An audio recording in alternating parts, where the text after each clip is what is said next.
Ousmane Singaï, directeur exécutif de l'UNACOIS. Alors, nous nous sommes mobilisés cet après-midi ici à la place de la Nation pour démontrer encore une fois de plus à la face du peuple sénégalais et des autorités notre refus catégorique d'être livrés à la merci de... Nous avons mené une tournée qui nous a conduits à Thiès, à Mbour et à Kaolack. La dite tournée a été évaluée. Aujourd'hui, c'est le point de départ d'un nouveau processus de prise en compte de nos préoccupations. Comme le président de l'UNACOIS vient de le dire tout à l'heure, à la suite de notre tournée, le gouvernement nous a proposé un début de solution portant sur la mise en place d'une autorisation préalable à travers un décret présidentiel lié à l'ouverture de toute grande surface au Sénégal. Nous estimons que ce décret est important, nous l'avons accueilli, mais nous pensons qu'il est insuffisant pour régler les problèmes auxquels on est fondamentalement confronté. C'est pourquoi nous avons sonné cet après-midi cette mobilisation pour indiquer à l'autorité justement notre volonté ferme de faire face à Auchan, mais également de poser bien d'autres difficultés qui sont aussi urgentes, aussi importantes que le problème de Auchan et auxquelles le secteur privé de manière globale est confronté. Ces difficultés, nous les savons, c'est des difficultés d'accès au financement, c'est des difficultés d'accès au marché public, c'est des difficultés liées à la prise en compte effective de la PME domestique à son positionnement pour qu'enfin l'essentiel des richesses produites dans notre pays profite à la majorité des Sénégalais. Voilà aujourd'hui ce qui justifie cette rencontre. Nous allons parler de nos problèmes, au premier rang desquels et des plus urgents, le dossier de Auchan. Donc la question de l'urgence de réorganiser le secteur de la distribution et du commerce en général.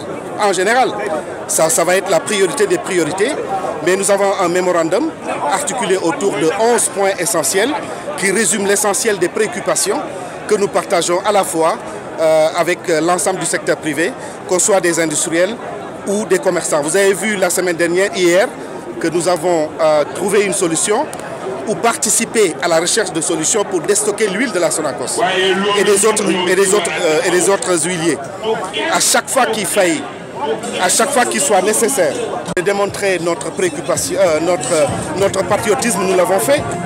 Mais nous estimons également, à chaque fois qu'il est nécessaire, à chaque fois que nos intérêts sont en jeu, nous pensons également que le gouvernement doit faire l'effort de prendre en charge nos préoccupations. Absolument, on y est déjà.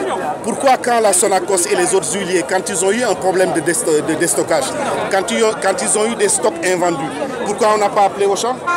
On a appelé l'UNACOIS et ses importateurs. Quand il y a eu la mévente du riz local, pourquoi on n'a pas appelé Auchan? On a appelé l'UNACOIS et ses importateurs et ses distributeurs. Donc nous sommes prêts à faire plus qu'Auchan. Mais encore faudrait-il que nous bénéficions du soutien que Auchan bénéficie de son gouvernement. Auchan, manifestement, a l'État français derrière lui, a son gouvernement derrière lui. C'est ce que nous écoutons. Comme li ñu fi wax rek jafe-jafe yi nga xam ne am nañ ko ci secteur bi te li ci ëpp Auchan lañ tudd fii de mais du Auchan rek bëri na ñuy indil ay jafe-jafe suñu économie yëpp gan yi jël nañ ko di ci dem ren ñun gisuñ suñu point yi moom bëri na mu ne su ko wax fii yëpp parce que takk nañ fukki point ak benn danañ ko jébbal muy mémorandum bi après moom mu xool seet. yow sax bokk na ci. mooy premier mooy deuxième mooy troisième lay ñëw door a ñëw mooy.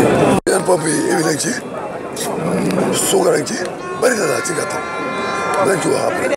non day continuer ça dépend rek. L'UNACOIS day continuer. Ça dépend ci li ngeen di jëlee pale.